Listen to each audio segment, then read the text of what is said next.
One of the fastest ways to improve your writing is to learn the difference between the active voice and the passive voice, and to adopt the active voice as often as you can. But before we can start to write in the active voice, we do need to know the difference. So the active voice is a sentence in which the actor or the subject comes before the action or the verb.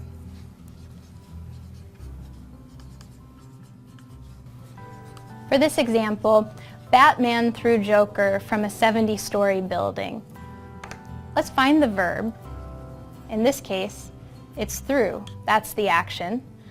And so our actor, or our subject, is Batman. And you can see that this is an active sentence because we lead with our subject, we go into our verb, and then we go into our object, which is the person receiving the action. The result is a really active sentence. The active voice kind of sounds the way you think it would. The sentence moves in a very logical fashion. There is a lot of momentum in the sentence.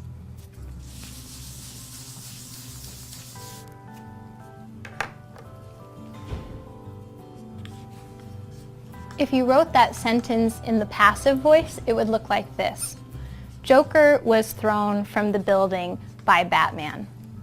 In this case, our subject comes last, our verb is up here, and our object is the Joker who's leading the sentence. So you can see it's a kind of backward construction which can slow the reader down because we are starting with the receiver of an action rather than the person who is initiating the action. Another way to look at passive construction, you might see a sentence that looks like this. Joker was thrown from the building. And in this case, the person who did the throwing doesn't even appear in the sentence. So oftentimes a passive voice can sort of hide the actor.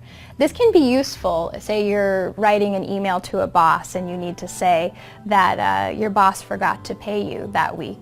You might say something like, "My check did not arrive," without saying who neglected to mail the check. So sometimes the passive voice can be your friend, but in general, active voice leads to stronger writing and a much more compelling reading experience.